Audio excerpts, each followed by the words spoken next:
Welcome to Business Innovators Radio, featuring industry influencers and trendsetters sharing proven strategies to help you build a better life right now. Welcome to Business Innovators Radio, and with me today I have Richard Fletcher, who's an online coach who's helped people to get to 20k of business within a week or two just by tweaking their social media. And he's here today to talk about how to promote yourself organically on Facebook. Hi, Richard. Hi, Luana. Thanks for having me on. It's really, really awesome to have you on. And what timing as well. I woke up this morning and you're everywhere. Everybody's talking about your ecosystem. I've seen. I know all these posts in the US and stuff, BBC News and Fox and stuff. I'm like, it's like the part of me was like, why do they want to talk about little old me? And then I'm like, yay, I'm awesome. So it's kind of why wouldn't they? Yeah. Well, I think the main part that I saw was that you helped a photographer get from 1,000. He was charging, was it 1,500 for a day? And he instantly changed that to 15,000. Is that right? Yeah. Do you want to hear the long story behind that? Go for it. Okay. So this guy's in New Zealand, and actually he specializes in what's called a pre-wedding shoot, which I'd never even heard of as being a thing before I spoke to him. But he's like a New Zealand Japanese guy. So his market is rich Asians, like rich people from China and Japan and South Korea mainly.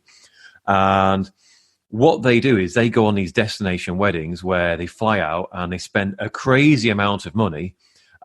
Usually their criteria is who is the most expensive, therefore that's the best. So what he was doing is when he was charging $1,500 a day, which sounds like loads, doesn't it? Sounds like a huge amount of money to pay for a day of a photo shoot. What would happen is they'd fly out 6 months before the wedding and they'd hire a dress and all that kind of stuff. And they'd do a photo shoot. Then they'd go back again and then they'd come out again for the wedding. Or they might even get married somewhere completely different already.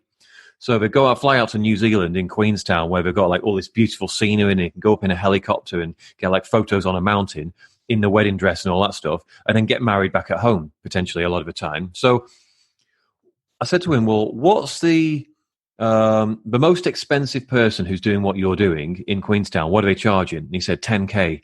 I go, okay, well, what do they provide? He goes, well, nothing different to me, really. I go, okay, well, what about the cheapest? He goes, well, they're about $500. Well, what do they provide? Well, kind of similar, but you don't get the helicopter and stuff with them.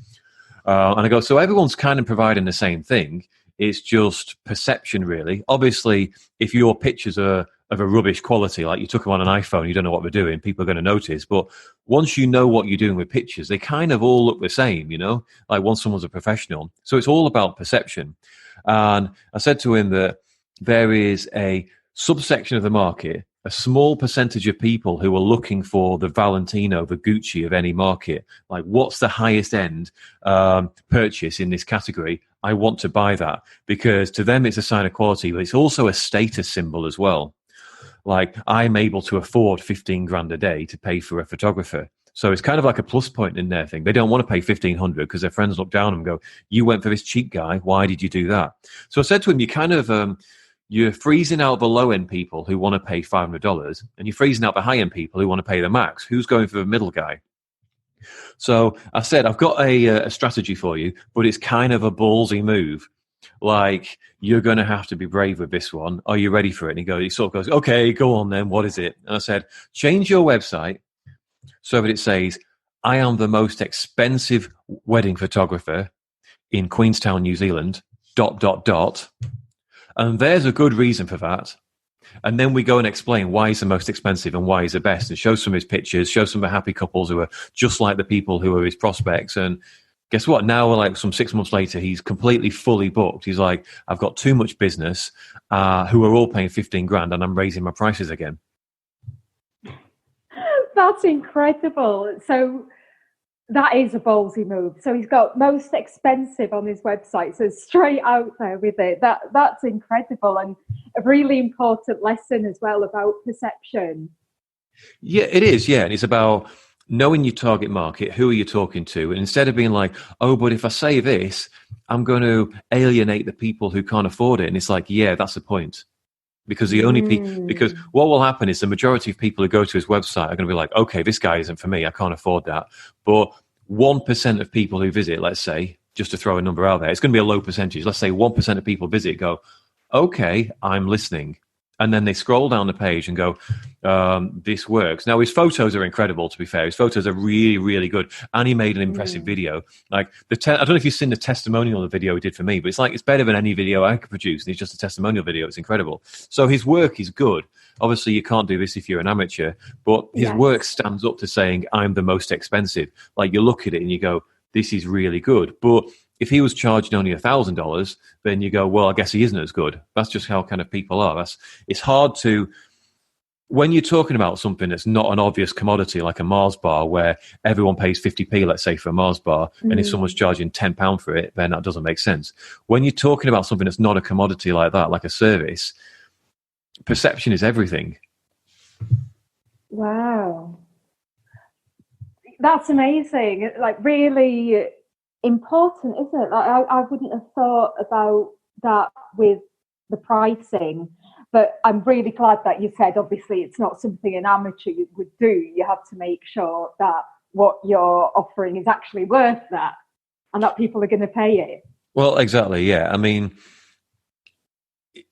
it doesn't necessarily, it does work across industries, but you can't just go, I'm charging, let's say, $1,000 for a month of coaching. I'm now going to charge $100,000. There's got to be a reason behind it. There's got to be kind of something that justifies that. And as long as you can justify it, there'll be someone there that pays it. But the problem is, if you're like a brand new business coach who's done like a 2-hour digital marketing course that they completed this weekend, and you don't know anything else, people are going to quickly find out once they've paid you $100K and you don't know anything about how to make them money. They're kind of going to look at that.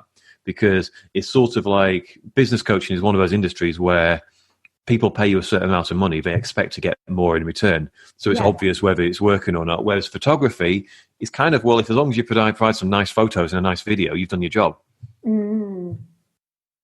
Wow, very interesting. So how did you gain all of this knowledge? You know, what's been your background and what's led you up to this point? Well, I've done a lot of stuff over the years. I mean, I started with, like, in 2003 with a Herbalife MLM, which didn't work out. I got like... Oh, I did that. Did you? Well, did you do the same as me? I bought like $3,000 worth of stock because like my upline distributor was like, well, if you want to get on the super duper diamond distributor, coolest guy in the world plan that pays you a higher level of commission, you need to get more stock up front. I was like, okay, yeah, I'm a super distributor, you know. And I'm like, you know, if you're taking your business seriously, you need to sign up for the max plan. I'm like, okay, I'm taking it seriously. That's exactly what I did. Yeah. I filled my parents' garage with like $3,000 worth of stock, which never got sold. So that was a starting point to business. Not great. I hope your experience was better than mine. Pretty similar, to be fair.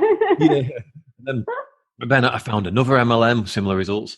Like I used to come in from work every day and do like 30 cold calls every evening from like 6 till 8 p.m.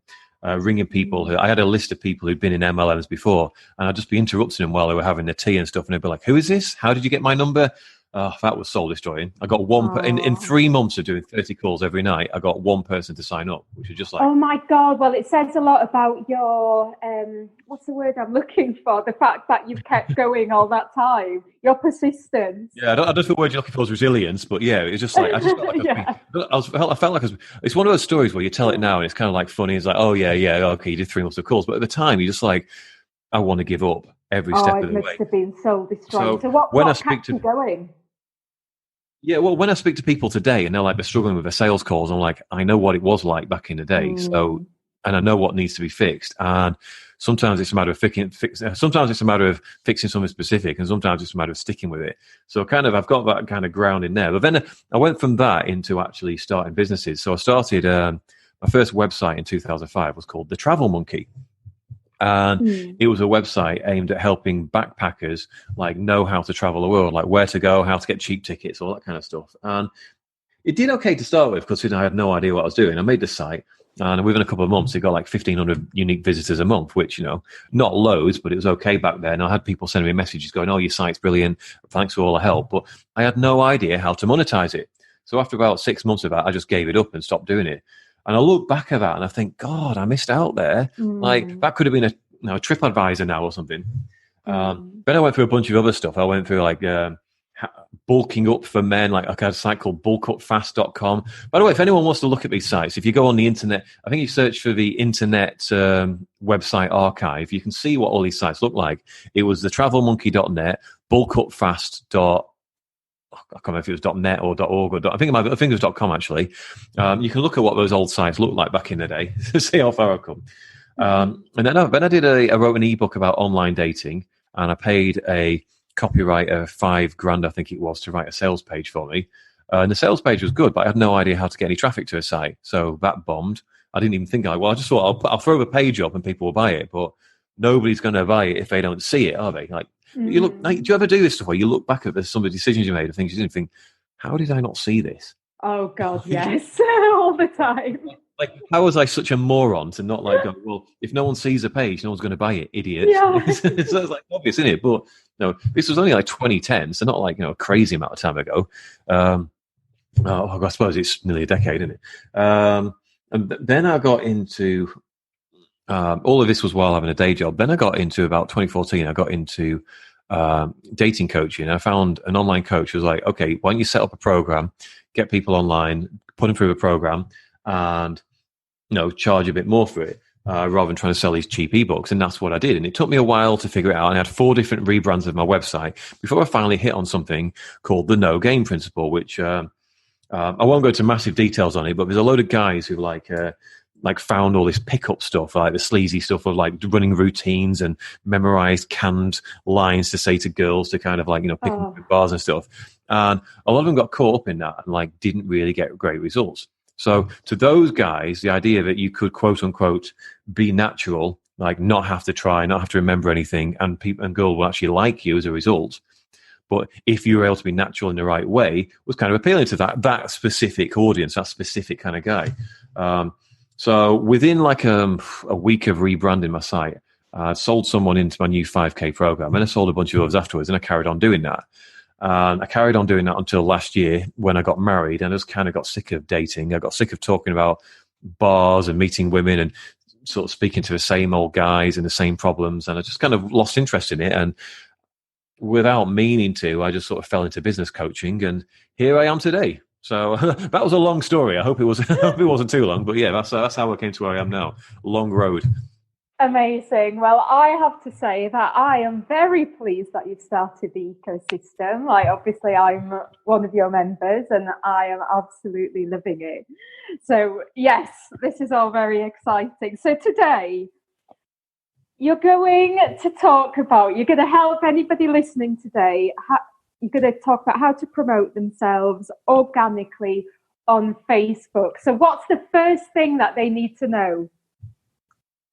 Okay, so just in case anyone's unclear, I'm sure everyone knows, but just to qualify what organic means. So organic is basically anything that you don't pay for. So when you make a post on your Facebook personal profile, that's organic. So people see that post, you're not paying any money for them to see that post, as opposed to running a Facebook ad and it appears on your newsfeed. And those posts that say sponsored, that's an ad. So people are paying for you to see that ad. So we're talking about anything you don't pay money for. So what I do is I don't post on my Facebook business page. I post on my personal profile. And the reason for doing that, the first thing you need to know is post on your personal profile on Facebook as opposed to your business profile, because the reach being qualified as how many people see your post is absolutely awful on business profiles, on business pages rather. So if you make a post on your business page, let's say you've got 1,000 followers, Facebook shows it to around 1% of those at the moment. So 10 people of your 1,000 followers will actually see it. So it's kind of a complete waste of time. Whereas if you post on your personal feed, the reach is a lot better. A lot more people see it. You get a lot more interaction. Plus, I find that people interact with personal profiles a lot better than businesses. When you see a post from a business appear on your Facebook feed, you're a bit like, oh, it's a business. So you don't tend to interact with it in the same way. Whereas when it's a person, you have a much better interaction, which allows you to create relationships and connections that you don't get from a business. So that's the first thing. Is that allowed on Facebook? Are you allowed to promote your business on your personal profile? So that's a great question. And the answer is no.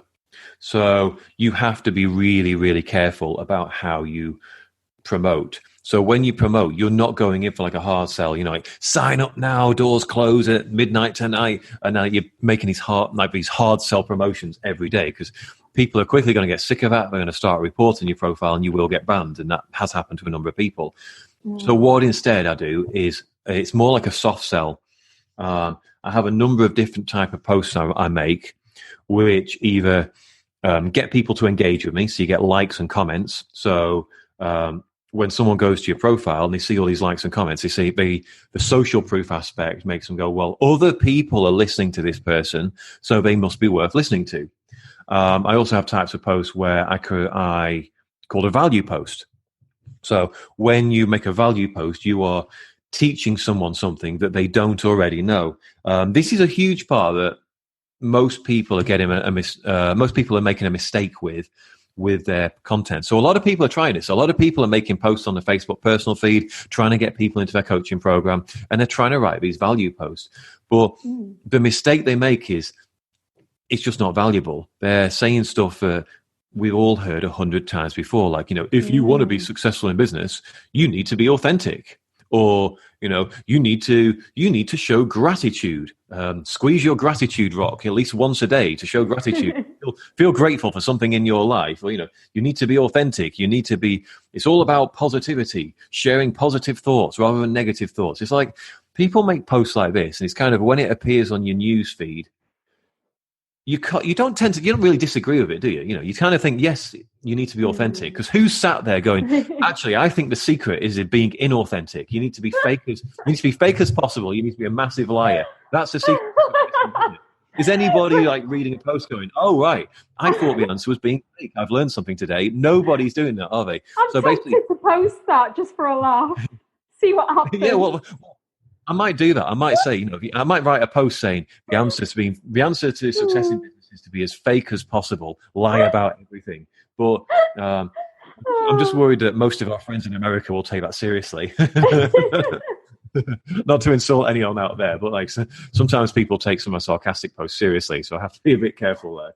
But yeah, you should try posting that. It's quite funny. It's like the antithesis of what everyone else is posting. It's like, we get it. You need to be positive. You need to be authentic, all that kind of stuff. But it's not teaching you anything. So I guess the second piece of advice I would offer is, you're not trying to hard sell on your profile, but when you write a value post, you need to be teaching someone something that they don't already know. So it's not necessarily about giving them the secret in terms of, here's my secret magic sauce in terms of how to get the results so they don't need your help anymore. It's about, perhaps you might write a post about going, okay, maybe you've heard everybody else in the industry saying that the answer to success is positivity, or the answer is authenticity. I'm going to tell you today why that's a load of rubbish. Or I'm going to tell you today why, yes, that's true, but that alone will not give you the result. And then you teach them, okay, what is it about authenticity that isn't true? Or maybe you give them something extra about authenticity. Everyone else is saying to be authentic, but no one actually says, what does being authentic mean? How do you know if you're being authentic? Everyone thinks they're being authentic. How do you know if you're not being? And we've all got different sides of our personality. Like, I've got the side of myself where I can be a bit shy. I've got the side where I can be really confident and loud. I've got the side where I can listen and be quiet. I've got the side where I can be the life of the party and, like, in everyone's face. I've got the side where I can be telling loads of jokes. I've got the side I can be more thoughtful, etc. So which side is me? Which side is authentic? Which side is fake in any given moment? How do I know which side to share? These are questions that I've never seen answered on Facebook. But if somebody can answer those in a way that makes me go, right, now that makes sense. Now you've offered something of value. So what I see on my feed is a lot of people giving like the high level tips, like this, basically the advice that anyone in the world could say, yeah, you need to be authentic. But I don't see many people going to a level of detail where it's clear that this person has a really deep level of insight in their industry beyond everybody else. Because once I see that someone's got that level of insight into something I want to know about, now I'm paying attention to them. Now I'm liking their posts, I'm commenting on them, and I want to see more of their posts. When their posts appear on my newsfeed, I'm paying attention to them because I know I get value from this person. Does that make sense, what I'm saying? Yes, that makes perfect sense. That's brilliant. So how regularly should people post? Is there a certain number or a certain time or anything that you'd suggest? Yes. Yeah. So it's not a hard and fast rule here. I'll come back to that question in 1 second if that's okay. Mm-hmm. There's another kind of post that's really, really important that people miss. Probably the most important kind of post in terms of generating leads. So value posts generate goodwill with people. So it's like, you've given me something of value. Thank you. I'm grateful. So it's kind of like putting, have you read the 7 Habits of Highly Effective People? I have not. You haven't? You must be literally the only person in the entrepreneurial space who hasn't. But I've literally read every other book in the world. That was one of the first ones I read, actually, when I started getting into personal development stuff. And one of his habits is, I can't remember what it's exactly called, but it's about you've got to put money into the emotional bank account before you can take it out. So if your emotional bank account's zero and you're asking your audience, in his case, he's talking about friends and family, or whatever, but you're requesting to take money out of the emotional bank account. There's nothing in it. You can't do that. And people are like this. So that's the equivalent of like an MLM person posting every day saying, join my MLM, join Juice Plus, Juice One, join whatever, every single day, and not providing any value. Eventually you get sick of it and you're like, this person only wants to take from me and doesn't give anything back. Whereas if you give a lot of value up front and you give a lot of useful stuff like, right, now I see why what I'm doing isn't working. No one else has been able to explain it so clearly before. Then that puts money, if you like, in the emotional bank account. So then you can ask for a sale later and people aren't going to be so annoyed. People aren't going to report you because they like your content. So the other kind of post that's really important is what I call a credibility post. This is where you talk about case studies, where you might say, this is how my client Luana signed up 3 people last week into her program when previously she was struggling to enroll people on a call. These are the things we changed about it. And I might share a video testimonial. I might just share a story. I might share a text post as the image. And if you share enough of those, maybe 1 a week is good, then people see this person isn't full of, I was going to swear then, but I know I can't on this. This person isn't full of nonsense. There you go. It feels weird. Well saved. Do you know what? Thank you. I probably need to clean out my potty mouth anyway. This is a good exercise for me. But this person isn't full of nonsense. This person is getting results for people. One of my best posts for getting leads is I did a post like about 6 months ago where I said, I did a live video on Facebook where I said, here's the 3 things that I did that gave me my first ever 20K week last week, and how you can steal this for yourself. So rather than making a post that's like, I'm so great, I just did a 20K week, aren't I brilliant, which is kind of self-serving, I did it as a kind of like a value post as well, where I'm teaching you some tips on how to achieve this. But really what I'm doing is saying, I made 20K last week, you didn't. You want to listen to me because I know how to do this. So people pay attention to that and go, okay, this guy is getting results for himself and other people. I guess I'd like to get those results too. So have a think about it. If you're some sort of coach, or if you're a consultant as well, let's say you're a Facebook ads consultant, how can you demonstrate that you're getting results for your clients instead of just being like, oh, value post, or just, engagement post asking questions? How can you show you get results? Because ultimately, I think as consumers, we've never been more skeptical as a society. Would you agree with that, Luana? 100%, especially in the online world. Absolutely, yeah, especially online. But online, I don't think I've signed up a single person into my program who hasn't been through a course already, at least one course, usually multiple ones, and paid like 10K a pop for them, and not come out of that and been disappointed or been like, well, I paid 10K and I learned some good stuff, but it wasn't really worth the money. I don't think there's a single person who's enrolled who hasn't had that experience, which makes my job harder, because when they see me at first, they're like, oh, here's another person who's promising all this stuff. So you have to show people that you're getting results. You have to show people that, hey, although I've got a result for somebody in my program, went through all of these other programs before and didn't get the result, but they got the result with me, and here's why. It shows, it helps people believe. It helps people think, well, I went through all those other programs too. Maybe I could get the result this time. In fact, that's actually my target market, people who've been through all those programs and not got the results. So these people are willing to spend money because they've done it before, but they're more skeptical than everybody else because they've been burned before. So it's kind of like a double-edged sword. They're willing to spend the money, but it's harder to convince them. But once you get these people on side, and especially once you get the result once you get the result for them, they become your like lifelong sort of disciples forever. They absolutely love you for it because you helped them when no one else could. Yes. But now I need to answer the question you asked about 20 minutes ago. which Okay. was, how many posts a day, right? Yeah, and is there a specific time or anything like that you'd suggest posting? Or do you suggest just going for it as it comes into your head? I've tested. So I'll answer the first question first, which was how many posts a day. I recommend no more than one. There are exceptions, but if you are going to post twice in a day, make it like 9 o'clock in the morning, then 8 o'clock in the evening or something, just spread it out. Then people in different time zones might see your post. But if you post like right next to each other, I see some people who post like 7 times a day. They'll post like 11 o'clock, then 10 past 11, then 11:40, then 12:30, then 2 o'clock. And you're like, there's no way your audience are going to see all those posts, apart from like your biggest fans who comment on everything. So what ends up happening is those posts compete against each other in the newsfeed. The way Facebook decides whether it's going to show your post or not, because when you make a post, let's say you've got 2,000 friends, Facebook doesn't show it to all those friends. It shows it to a subsection of those friends and then says, okay, what reaction is this post getting? If it's getting a good engagement, I'll show it to more people. If it's not, I won't. So that's why you tend to see like popular posts with lots of comments. That's why you see those all over your newsfeed, because Facebook's showing them to more people, because it goes, this is a good post, more people want to see it. So with that in mind, what happens is if you make 5 posts in a day, your most popular posts will get shown to your audience and the other ones will just disappear into the abyss. So it's kind of a waste of time. So that makes sense. So quality over quantity. Yeah, absolutely. But even if you made 5 really amazing posts, still the most popular one will get shown and the other ones would disappear. So you've kind of wasted your time with the other 4. Why not spread it out? And then you've got 1 post per day, Monday to Friday, and there's all your content for the week sorted.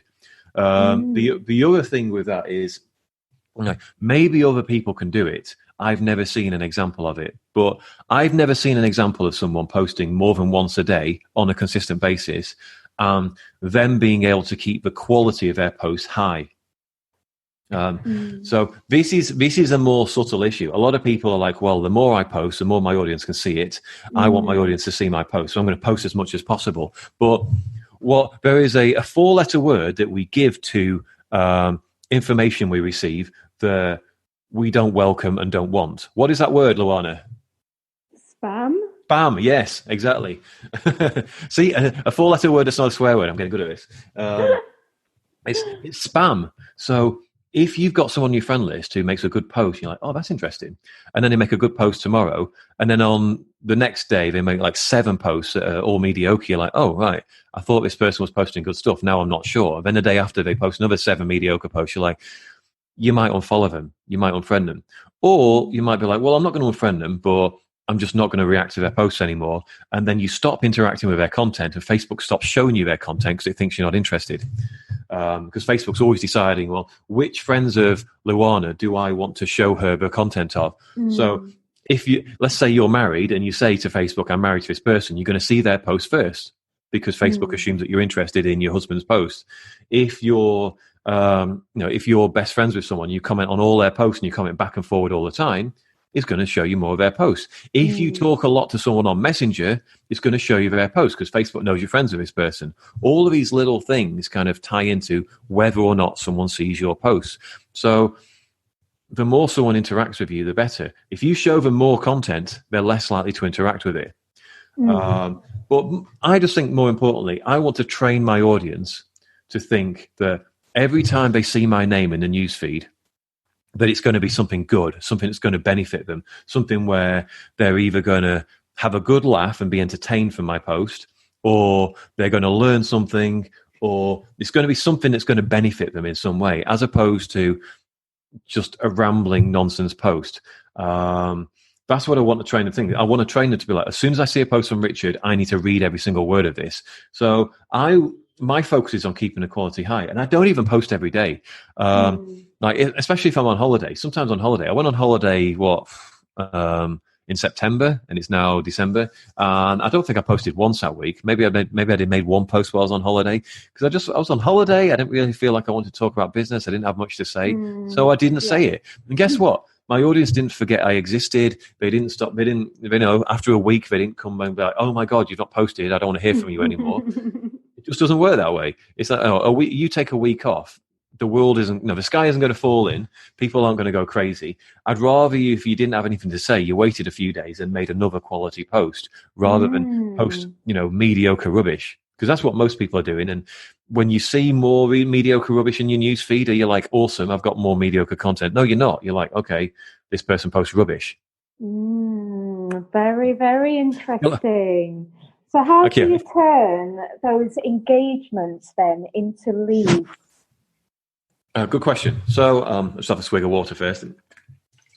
So what we've got to, what people have got to understand the difference is the difference between a post that gets engagement and a post that gets leads. Sometimes they can be the same thing, but generally they're not. So an engaging post is a post where you ask your audience some sort of question. I asked a simple question about. Generally, what I'm looking for is the way I come up with content is I'm just going about my daily life, and then things happen to me, and I go, "Oh, that'll make content." So, for example, a couple of months ago, I was like, "Should I put my eggs in the fridge or outside the fridge?" I'm not even sure what the answer is here. I normally keep them outside the fridge, but I don't actually know. So I was like, "Oh, why don't I ask my audience?" So I said, "Eggs, should they be kept in the fridge or out the fridge?" ? And it got 100 comments because it's really easy for people to engage with that. They can just put in the fridge or out the fridge, but they can write a longer response if they want. So if you want to make your own kind of engagement post, that's a great template behind it. Ask a question that's only got 2 answers, that's really easy for people to answer quickly on their phone when they're scrolling, but they can answer more if they like, especially if it's not a question they've heard hundreds of times before. So don't say something that's like, "What's the biggest challenge in your business?" Because everyone's asking that. It's so boring. It's just get lost. I'm not interested. So try and make it something that they've not heard 100 times before. So that's an engagement post. Well, that post doesn't get me any clients, does it? But what it does do is it gets people noticing my content, and it makes Facebook more likely to show my post to those people in future. So the kind of posts that get leads and clients are credibility posts, where you show your audience, these are the results I'm getting for my clients right now. And if you can make those clients be very similar to your prospects. So when my client Luana came to me, she was in the position that you're in right now. And then we went through this simple process.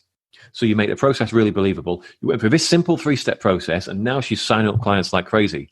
The process took a couple of calls where we jumped on a couple of mock calls where we went back and forward, and I told her how to fix a sales technique without being sleazy or weird and being completely natural and authentic to herself.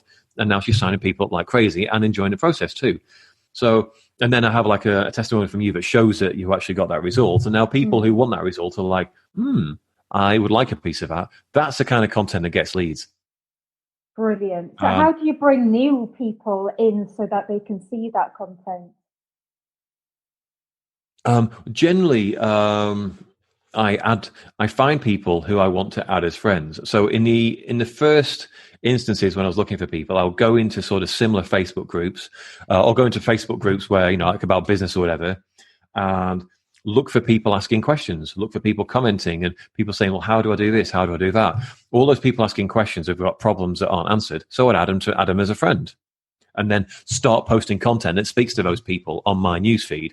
And then they see that content, and then if they like that content, if they believe I can help them, what happens? Well, they send me a message on Messenger and say, hey, I saw your post about XYZ. Can you help me? Now you're into a sales conversation. My goal at that point is to either filter them out quickly if they're not a prospect, like either they don't have the money to pay me, or I can't help them, or I just don't like them as a person, which happens sometimes. Like when I'm working, this last one's something that people kind of don't really think about, but if I'm spending like a couple of months talking to you a lot, like every day sometimes, I don't want you to be a insert non-rude word here. I want you to be someone. Damn right. It's not worth the energy drain. No, I didn't quit a boring corporate day job to then go into my own work that I don't enjoy either. I want to be working with people who I like. So I kind of qualify them out. Even little things like sometimes someone will just message me and say, tell me about the ecosystem, like in their first message. And not always, but most of the time, that's a red flag. Because that's just a person I'm not going to get along with. Someone who has who isn't polite in the slightest. Whereas the kind of person I like says, hey, I saw your post about this. I really liked what you said there. It made sense to me.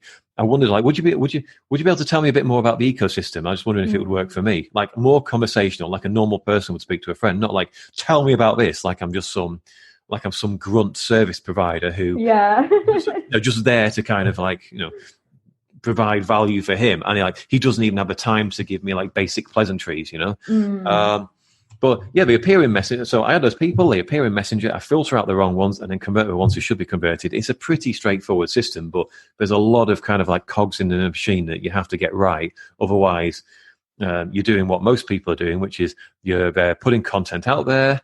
No one's interested in it, so they're not getting any leads in their inbox, so they're not signing anyone up. Or maybe they get the old lead, and the person should be signing up, but they don't know what to say to them, and then the lead slips through their fingers, and it's like, oh, there's another person who I could have helped, who would have been awesome in my program, and I lost them, and I don't know where I went wrong.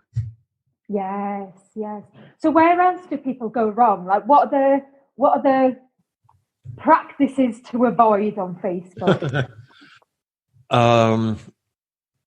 We've covered most of them. So hard selling and just being like, buy my program. Not showing any credibility. So not showing your audience, okay, I'm not just someone who talks a good game. I actually get results. Not giving enough value. So not giving something to your audience where they're like, wow, this person posts useful content instead of just a bunch of endless ads on my newsfeed. And finally, not being entertaining. So you've got to think about the mentality of why, if I ask you, why do people go on Facebook? Why do people scroll their news feeds, Luana? What would you say? They want entertainment. They're there for the social aspect. That's what Facebook's about. They want to be entertained. Yeah. Well, what's the, when someone clicks on Facebook, what's the reason they're clicking on it in that moment? And they're not necessarily thinking, I want to be entertained, but what's the reason they're clicking on Facebook? Well, they want connection. Honestly, there is that, but they do want deep go on. Deep down, that's the in mind. Yeah, I mean, deep down, yes, they want connection. I agree with you, but that's probably not what they're thinking. The reason they're actually going on there is boredom. Yes. They're just sat. They're either sat on the bus, on the train, or they're even sat driving, and they're at traffic lights. They go to Facebook, waiting because they can't wait 30 seconds for the lights to change. Yes. Or they're in their day jobs and they're sat there. Sometimes it's completely mindless. Obviously. You just find yourself on the timeline, and you don't even know how you got there. I would say the majority of the time we are completely mindless, and literally the majority of the time we go onto Facebook. It's an unconscious decision. We just go, I'm sat here and I've got nothing to do, or I'm sat here and like let's say the average person sat in a corporate job. I've got some report to write that's incredibly boring. Yeah. I'll just quickly check Facebook before I go on there, because Facebook might be entertaining. The little red icon where it says how many notifications you've got. Oh, there's a 3 next to that. I wonder, maybe someone's commented on that post I made. Maybe someone's like. Those things are just the way it's designed is like to make us give us that little dopamine hit every time we go on. It's clever, isn't it? It's very, it's so very clever, clever. but so dangerous, and that's a discussion for another day. But it's so clever, and that's why we keep on coming back to it, because it's addictive. So we click on it and we're scrolling on news feeds just completely mindlessly. Nobody is sat there thinking, do you know what? I would love to scroll my news feed today to learn some useful information about how to market my business better. Or I would love to learn some useful information about how to lose the extra 20 pounds around my belly and get in shape. I would love to learn some extra information about how to, become more enlightened spiritually or whatever. No one's thinking of it. It's like, I'm looking for something amusing. Anything outrageous and controversial where it's like, oh my God, I can't believe that Trump's gone and done this again. This is outrageous. It's anything that makes them annoyed. They enjoy that. Anything that makes them laugh, any kind of cat videos, anything like that. That's what they're kind of on there for. They're not on there to be kind of lectured by you. So what I always try to do with my content is make it entertaining. If I can make someone laugh while teaching them something, it kind of slips in the sort of the teaching aspect in the back door. They don't think, oh, here's a boring lesson like I'm at school. Nobody wants to be back at school. They want entertainment. So if I can entertain them at the same time, then they're going to kind of, it makes my content more palatable, and now it opens them up to actually consuming it and then joining my program. The big problem people have at this point is they think, oh, well, Richard, I'm not a funny person. I'm not entertaining. I can't do that, which is part of what I teach on my program. Part of what I show people how to do, because there is a formula to being entertaining. It's not about being a comedian where you're making like 7 jokes a minute, because those kind of people tend to come across as clowns anyway, and no one takes them seriously. It's about being able to mostly what I do is about giving people that feeling of recognition. The things that annoy them, the things that other coaches are doing and the content they're making that annoys them, I can just call that out and be like, you've seen this, it's annoying, isn't it? And they're like, oh my God, I can't believe someone's finally pointed it out. That's the kind of thing I do a lot, and it makes people laugh. There's a few other things, but generally being entertaining is just really, really great on Facebook. It's what people want. Most people's messages are so goddamn boring that even however good the message is, you're just not going to consume it because you just can't be bothered. Yeah. If it's the same thing that, people are talking about over and over again, it just kind of goes over your head, doesn't it? It does, yeah. I mean, another thing. I think I mentioned it in slightly different words, but yeah, it's not being boring is also not making posts that we've all heard 100 times before. And I gave some examples of those earlier. Yeah, definitely. But this means that you have to raise the bar. You being the collective you, not you personally, Alana. I know you're good at what you do. You have to raise the bar on your actual ability in your niche. A lot of people just aren't good enough at what they're doing. Like I've signed up so many service providers and stuff over the years, and it's maybe like I can count on the fingers of one hand the number of them who I actually think are good. Like not even brilliant, just good. And most people just aren't that good at what they do. They see that people are making money online, be like, oh, I'm going to become a life coach.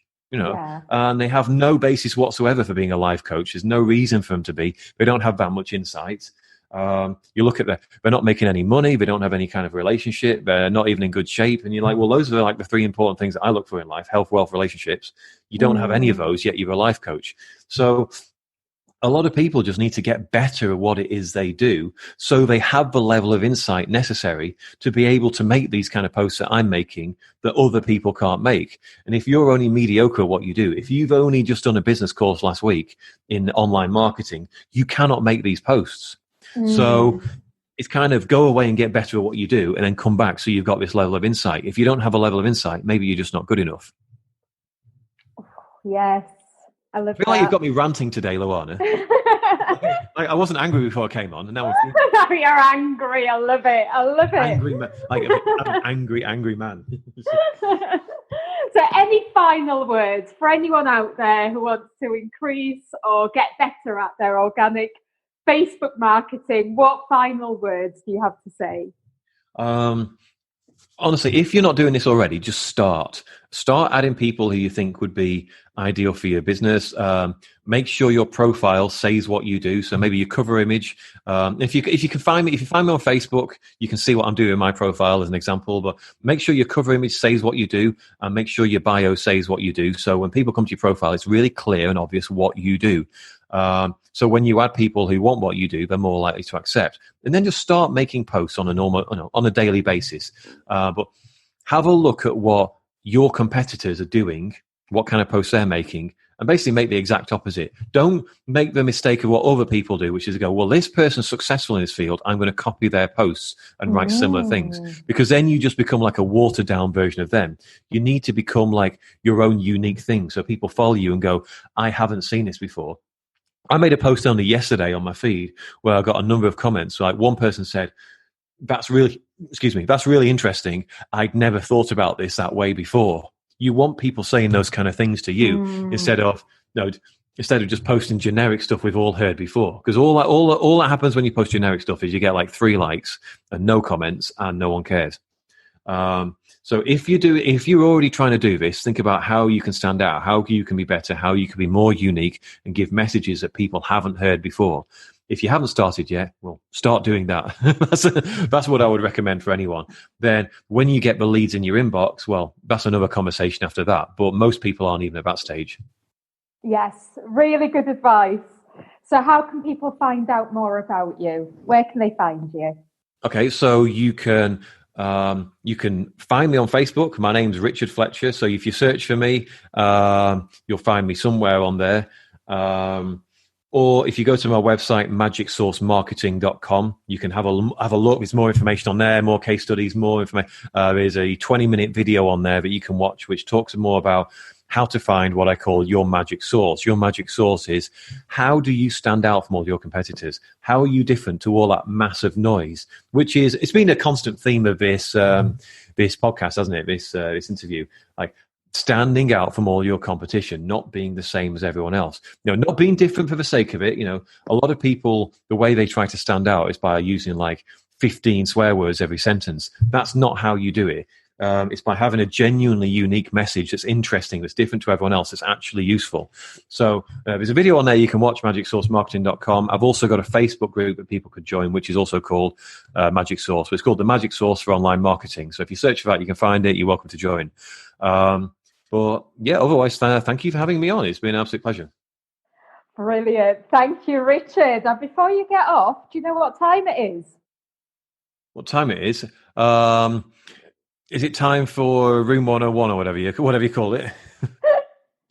It's time for Get in the Bin. Yes. I was going to say it's 9:56 a.m., but I was like, no, that's not what she wants to hear. That's not it.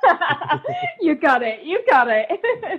Okay, so this is the time where you get to choose one business idea or one business practice, and you get to eliminate it from the whole world right here, right now. I'm placing that power in your hands, Richard. Wow. Choose wisely. What are you going to throw in the bin? This is a huge responsibility. I feel quite nervous right now. Well, do you know what? As you know, I'm a deeply angry man, clearly. It's hard for me to choose only one, but there is one. It's funnel hacking. You've heard of funnel hacking, right? Tell us what funnel hacking means. Okay, so funnel hacking comes from ClickFunnels, and I'm sure we've all heard of ClickFunnels. The idea of ClickFunnels is they created this idea of funnel hacking where essentially what you do is you look at someone else who's doing well, a good website, a good ad, whatever, a good landing page, and you go, okay, how do I copy this? And you literally copy their landing page or whatever it is they're doing. And I've seen videos on the ClickFunnels like website where they talk about, here's how to funnel hack. We'll go to this page and see how quickly you can copy everything this person's done. And they copy like a web page in like 5 minutes. So no, I'm not saying it's not impressive to be able to do that quickly, but I mean, to me, that's just a fancy way of saying plagiarism. Now, I don't want to be sued by ClickFunnels for saying that they're promoting plagiarism. I don't think they're actually promoting that. What they're actually promoting is go and get the idea from somewhere else and then see, okay, here's the principles behind what's working, and then apply it to yourself. But the way they teach it, to me, in my opinion at least, the way they teach it is like, go and copy this thing. And people are always attracted to the laziest possible solution, aren't they? Nobody wants to be like, okay, I'm going to sit and study for the next 10 years to figure out how to do this. They're like, yeah, I'll just copy this and make lots of money. But the problem is, as I said only a few minutes ago, when you copy what someone else is doing, you become a watered down imitation of them. Also, if you don't understand the principles behind why this web page, why this landing page works, why this webinar works, or whatever, if you don't understand the principles behind that, you'll copy it and then try to put your own thing on it and try and make it your own. And then you'll probably miss one of those principles. You'll probably screw it up. You'll probably get it wrong. And then you'll be like, why am I not getting any calls booked for my webinar? Why am I not getting any people putting their email address on my landing page? Why am I not getting any leads on my Facebook post? It's because you missed the underlying principles behind it. So I would throw funnel hacking in the bin, because I feel like it's promoting people. It's encouraging people to be lazy and not learn the principles and just copy what other people are doing, instead of actually building a solid foundation of marketing, a solid foundation of learning to write copy, learning to sell, understanding what makes people take action, learning how to do that, and building solid business skills for life that are going to serve them forever, instead of just promoting this kind of quick fix, get rich quick, copy this landing page overnight mentality. See, I'm ranting again. Listen to me. So there we go. Richard, funnel hacking is in the bin. It's gone. As simple as that. It's all gone. I'm going to check the ClickFunnels website after this. If it's still on there, then, we'll be having words. Oh, Richard, thank you for today. This has been absolutely full of gold. For anybody listening, thank you. And always remember, you weren't born to be ordinary. You were born to shine. Thanks for listening to Business Innovators Radio. To hear all episodes featuring leading industry influencers and trendsetters, visit us online at businessinnovatorsradio.com today.